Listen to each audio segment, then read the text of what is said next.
नमस्कार मित्रांनो, माझे नाव कादंबरी विनायक कोडोलीकर। मी आज तुमच्या समोर एक कथा सादर करणार आहे। त्या कथेचं नाव आहे भाकरी। मित्रांनो, एक खूप गरीब माणूस असतो। त्याच्याकडे खायला दरवेळचं अन्न सुद्धा नसतं। तो एका ठिकाणी बसलेला असतो।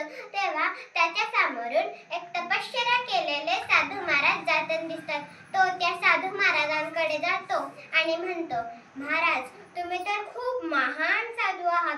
तुम्ही माझं नशीब बघून सांगा, माझ्या नशिबात लिहिलं काय आहे? कारण माझ्या नशिबात नुसतं दुःख आहे। तेव्हा ते साधू महाराज म्हणतात, ठीक आहे, आणि डोळे बंद करून काही वेळ स्थापना कर।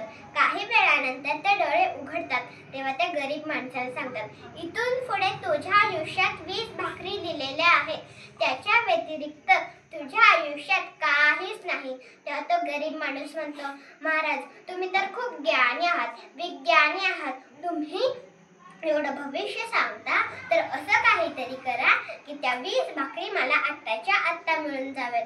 तेव्हा ते साधू महाराज म्हणतात, अरे, तुझ्या आयुष्यात फक्त 20च भाकरी आहेत ना, मग तू आता घेऊन मिळून करशील तरी काय? तेव्हा तो गरीब माणूस म्हणतो, महाराज, जर त्या 20 भाकरी मला मिळून गेल्या तर मला बरं होईल। तेव्हा आपल्या काही शिष्यांच्या मदतीने त्याला त्या 20 भाकरी आणून देतात।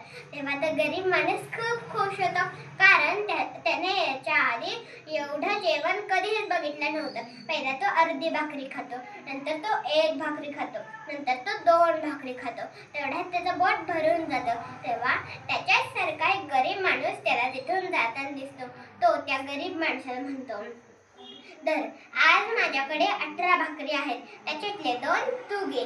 आणि तो दुसरा गरीब माणूस आपल्यासारख्या काही गरीब माणसाकडे जातो आणि म्हणतो, आज त्या गरीब माणसाकडे खूप जेवण आहे।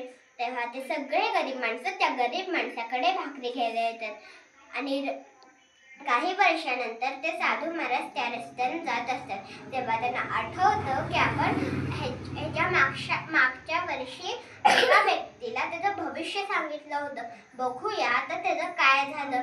जेव्हा ते साधू महाराज त्या ठिकाणी जातात, तेव्हा त्यांना बघून खूप आश्चर्य वाटतं, कारण तिथे खूप मोठा मांडव बांधलेला असतो आणि सगळे लोक जेवत असतात। आणि जेवणात तरी काय स्वादिष्ट पक्वान।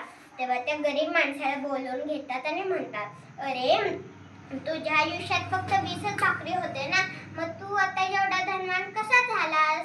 तेव्हा तो गरीब माणूस म्हणतो, महाराज, तुम्ही ज्या मला 20 भाकरी दिलेल्या होत्या, त्याच्यातले 2 मी खाल्ल्या आणि माझ्यासारख्या काही गरीब माणसांना मी वाटल्या। आणि मी रोज असंच करायचो आणि एके दिवशी माझ्याकडे इतकं जेवण आलं की मी खाऊन सुद्धा 100 लोकांना वाटू शकत होतो। आणि त्याच लोकांनी मला एवढं घर बांधून दिलं, व्यवसाय सुरू करून दिला, आणि आता माझी बायको व्यवसाय चालवत आहे आणि मी इतर लोकांना फायदा घालत आहे। तात्पर्य, जेवढं तुम्ही दुसऱ्यांना द्याल त्याच्या दुप्पट आपल्याला मिळतं। धन्यवाद।